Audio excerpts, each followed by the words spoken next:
बिस्मिल्लाहिर्रहमानिर्रहीम अस्सलाम वालेकुम। सऊदी इन्फो यूट्यूब चैनल में आपको खुशामदीद कहते हैं। 10 शॉर्ट सवालात हैं जो हर फैमिली की ज़रूरत हैं जिसने अभी हज के बाद फैमिली विज़िट वीज़ा अप्लाई करना है या फिर फैमिली विज़िट वीज़ा स्टैंप करवाना है।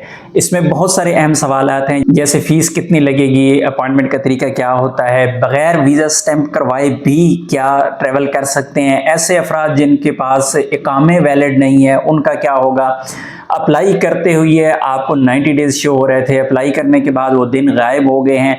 अगर वीज़ा आपका एक बार निकल आता है तो उसके बाद अगर गवर्नमेंट सिस्टम अपडेट कर देती है कि फिर उस वीज़े को मल्टीपल कर दिया जाता है, तो आपका जो वीज़ा पहले निकला था सिंगल एंट्री वाला उसका क्या बनेगा, मल्टीपल वीज़ा 1 साल वाला कब स्टार्ट होगा।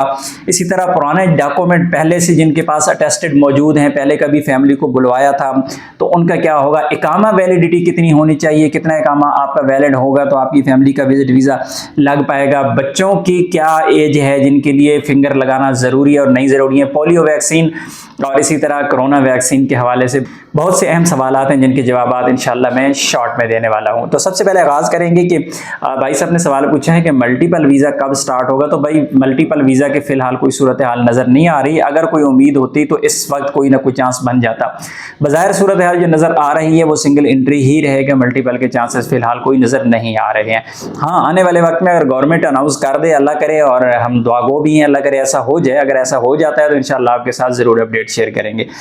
उसके बाद आ गया ही कि भाई हमने वीज़ा अप्लाई किया, जब वीज़ा अप्लाई किया था तो उस वक्त 90 डेज़ आ रहे थे, हमने 90 डेज़ वाला वीज़ा अप्लाई किया, लेकिन अभी सिस्टम में जाकर देखते हैं तो वहाँ पे दिन ही गायब हो चुके हैं। इस टॉपिक पे मैंने ऑलरेडी एक डिटेल वीडियो बनाई है जब 90 डेज़ आ रहे थे, लेकिन फिर सिस्टम अपडेट हो गया है और अभी आप जब वीज़ा अप्लाई करते हैं तो उसमें 90 डेज़ 30 डेज़ का ऑप्शन नहीं है। और इसी तरह जब आप अप्लाई कर लेते हैं तो एंड पे जाके पहले जो नोट गायब हो गया था, अभी नोट दोबारा से वहाँ पे आ चुका है कि आपके मुल्क के अंदर जो एम्बेसी है वो ये फैसला करेगी कि आपका जो वीज़ा है वो कितने टाइम के लिए स्टैंप होगा। तो इस वजह से सिस्टम जो है वो अपडेट हो चुका है, हो सकता है दोबारा अपडेट हो जाए। अब सवाल ये है कि जिस बंदे ने 90 डेज़ का पहले अप्लाई कर दिया था, तो मैं आपको बिल्कुल सिंपल फार्मूला समझाता हूँ।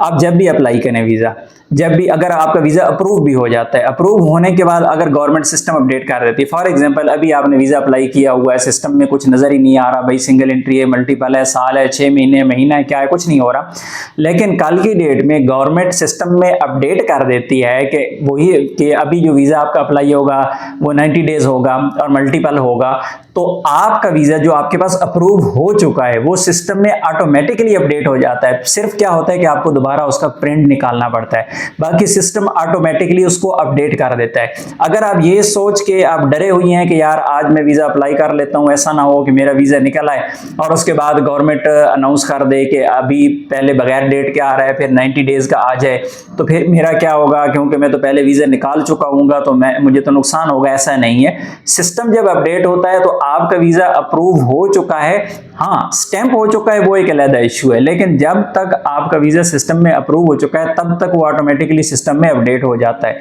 पाकिस्तान से, इंडिया से, बांग्लादेश से अगर स्टैंप हो चुका है तो फिर उसका कोई इलाज नहीं है, लेकिन अभी तक अगर आपने स्टैंप नहीं करवाया और सिस्टम अपडेट हो गया, अपग्रेड हो गया है, तो फिर आपका वीज़ा भी जो है ऑटोमेटिकली चेंज हो जाता है।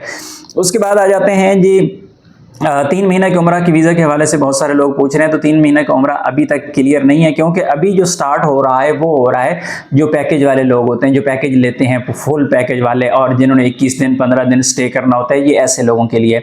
बाकी 3 महीने वाला अभी तक उसकी कोई न्यूज़ नहीं है, इंशाल्लाह कोई न्यूज़ आएगी तो ज़रूर आपके साथ शेयर करेंगे। लेकिन एक चीज़ आपको बता दूँ, 3 महीने वाला जो मेरा वीज़ा है ये बहुत अहम है, और इसमें क्योंकि आपने डॉक्यूमेंट वगैरह कोई टेस्टेड नहीं करवाने होते, आपने कहीं फिंगर करवाने के लिए जाना नहीं होता, कहीं भी नहीं जाना होता, घर बैठे आपका वीज़ा स्टैंप हो जाता है। और इससे बड़ी अच्छी चीज़ ये है कि अब ये आपके इकामा पे निकल आता है। आप डायरेक्ट तो नहीं निकाल सकते, ये आपके कंट्रोल में नहीं है, क्योंकि ये ऑफिशियल आईडी जिसके पास है वही बंदा अप्लाई कर सकता है, लेकिन अच्छी चीज़ ये है कि ये आपके इकामा पे निकलता है। उसके बाद का सवाल है कि बगैर वीज़ा स्टैंप करवाए क्या हम बुला सकते हैं फैमिली को? तो बिल्कुल बुला सकते हैं, और वही उम्रा का वाला जो तरीका है कि वो आप स्टैंप आपको नहीं करवाना पड़ता, आप बिल्कुल बुलवा सकते हैं, लेकिन आपका इकामा वैलिड होना चाहिए और आपके पास अबशर में रिक्वेस्ट आती है जिसे आप एक्सेप्ट करते हैं, उसके बाद जाके आपको ये वीज़ा इशू होता है और आपकी फैमिली के आप जिम्मेदार होते हैं। अगर आपकी फैमिली ओवर स्टे होती है, कुछ भी ऐसा होता है, तो ऐसी सूरत में क्योंकि आपके इकामा पे निकला होता है तो फिर आप उसके जिम्मेदार होते हैं। कल को आपकी फैमिली ओवर स्टे हो जाती है, वापस नहीं जाती, तो ऐसी सूरत में इकामा होल्डर के बहुत ज़्यादा मसाइल पैदा होते हैं। उसके बाद आ जाते हैं डॉक्यूमेंट अटेस्टेड पुराने करवाए थे पहले साल 2 साल पहले, तो क्या अभी दोबारा अटेस्टेड करवाना पड़ेंगे? बिल्कुल नहीं। पुराने डॉक्यूमेंट जो आपके पास अटेस्टेड शुदा पड़े हुए हैं वही डॉक्यूमेंट आपके इस्तेमाल होने हैं, दोबारा उनको अटेस्टेड करवाने की ज़रूरत नहीं है। उसके बाद आ जाते हैं ये टोटल अखराजात कितने हैं स्टैंपिंग के। तो स्टैंपिंग में एज वाइज बहुत ज़्यादा फ़र्क होता है। बच्चों की फीस होती है कम होती है, थोड़ी ज़्यादा एज जिन लोगों की होती है उनका ज़्यादा। इसी तरह जिनकी उम्र जो बुढ़ापे में चले गए हैं लोग, उनकी जो फीस है वो बहुत ज़्यादा हो जाती है। तो मैं एक आइडिया आपको दे सकता हूँ कि बच्चों का तकरीबन आपका 45,000 रुपये फ़ी पासपोर्ट आपको पाकिस्तान के अंदर स्टैंपिंग के चार्जेस आएंगे। बाकी मुल्क वाले अपने हिसाब से देख लीजिएगा कि आप प्लस माइनस कर लें कि आपको कितने आएगी। और इसी तरह जो दरमियानी एज के लोग हैं, जिस तरह 25 से 40-45 साल तक जो लोग हैं, इनकी 52 से 55,000 रुपये पर पासपोर्ट आपकी आ जाती है। इसी तरह जिनकी एज 50 साल से आगे 60-70 साल तक है, तो ऐसे अफराद की जो फीस है वो आ जाती है 60 से 65,000 रुपये। ये मैंने नॉर्मल अपॉइंटमेंट की बात की है। अगर आप लॉन्च अपॉइंटमेंट पे जाते हैं या विदाउट अपॉइंटमेंट जाते हैं, तो फिर क्योंकि आपको लॉन्च पैकेज मिलता है, तो ऐसी सूरत में पर पासपोर्ट 10,000 रुपये तकरीबन आपको एक्स्ट्रा वहाँ पे करना पड़ते हैं, क्योंकि लॉन्च के जो चार्जेस हैं वो अलहदा से होते हैं। उसके बाद आ जाते हैं इकामा की वैलिडिटी कितनी होनी चाहिए। तो आपका इकामा अगर 30 दिन भी वैलिड है तो आपका वीज़ा निकल भी आता है, और वीज़ा अगर आपका इतना ही इकामा बाकी है तो आपका वीज़ा स्टैंप भी इजीली हो जाता है। बहुत ज़्यादा लोग कंफ्यूज हैं कि भाई 90 डेज़ का इकामा वैलिड हो तब वीज़ा निकलता है या तब स्टैंप होता है, तो नहीं।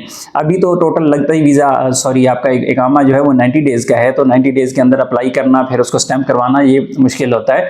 तो अभी एम्बेसी इस चीज़ को एम्बेसी मानती है। एम्बेसी को ये पता है कि जब इकामे बंद ही 3-3 महीने के रहे हैं तो आपका वीज़ा अगर इकामा वैलिड है महीना भी, तो आपका वीज़ा भी निकलता है, वीज़ा आपका स्टैंप भी हो जाता है। उसके बाद आ जाता है जी फिंगर के लिए उम्र कितनी होनी चाहिए। तो फिंगर की जी एज लिमिट है वो है 6 साल। 6 साल से कम उम्र जो बच्चे होते हैं उनके फिंगरप्रिंट नहीं होते, उनको साथ ताशीर ऑफिस में लेके जाने की भी ज़रूरत नहीं होती। अगर आप ले जाएं, आपकी मर्ज़ी है, ना लेके जाएं तो उनको लेके साथ जाने की ज़रूरत नहीं होती। उनकी माँ जाएगी या जो भी आपका फैमिली मेम्बर है जिसका वीज़ा निकला हुआ है वो जाके उनके डॉक्यूमेंट साथ ले जाएंगे, तो वहाँ पे आपका वीज़ा स्टैंप हो जाएगा। बच्चों को साथ लेके जाने की ज़रूरत नहीं होती। उसके बाद पोलियो वैक्सीन और कोरोना वैक्सीन के हवाले से बहुत ज़्यादा सवाल आते हैं। तो जिनके बच्चों की उम्र 5 साल से कम है, बेहतर है कि पोलियो वैक्सीन उनके पास वैक्सीन कार्ड जो है पास होना चाहिए। ना भी हो तो पूछता कोई नहीं है, लेकिन एहतियातन है, अगर कोई पूछ ले, क्योंकि जब आप डॉक्यूमेंट की लिस्ट ओपन करते हैं तो उसमें वैक्सीन का ऑप्शन मौजूद है कि आपके पास वैक्सीन होनी चाहिए। लेकिन पिछले तकरीबन साल 1.5 साल में मैंने देखा है कि लोगों से पूछा नहीं जाता, लेकिन अगर पूछ ले तो आपके लिए ऐसी मुसीबत बन सकती है, तो बेहतर है पास होना चाहिए। कोरोना वैक्सीन के हवाले से बिल्कुल किसी किस्म की कोई शर्त नहीं है। आपके पास कोरोना वैक्सीन कार्ड है, नहीं है, आपने लगवाई है, नहीं लगवाई है, तो उस हवाले से आपको परेशान होने की कोई ज़रूरत नहीं है। और आखिरी सवाल जी भाई साहब ने पूछा है कि क्या हम आपसे अप्लाई करवा सकते हैं। तो जी बिल्कुल आप हमसे अप्लाई करवा सकते हैं। आप मेरी टीम को व्हाट्सएप करें, इंशाल्लाह आपको वो कांटेक्ट करेंगे, और अगर आपने अप्लाई करवाना है तो हम बिल्कुल अप्लाई करके दे सकते हैं। लेकिन ये पेड सर्विस है, फ्री सर्विस नहीं है। आप मैसेज करेंगे तो इंशाल्लाह आपको मज़ीद डिटेल वो बता देंगे। तो उम्मीद है आज की इन्फॉर्मेशन आपको अच्छी लगी होगी। इन्फॉर्मेशन अच्छी लगी तो वीडियो को लाइक भी करना है और दोस्तों के साथ शेयर भी करना है, क्योंकि शेयर करने से तो दूसरों को भी फ़ायदा होता है ना। मिलते हैं नेक्स्ट वीडियो में, तब तक के लिए इजाज़त दीजिए। अल्लाह हाफिज़।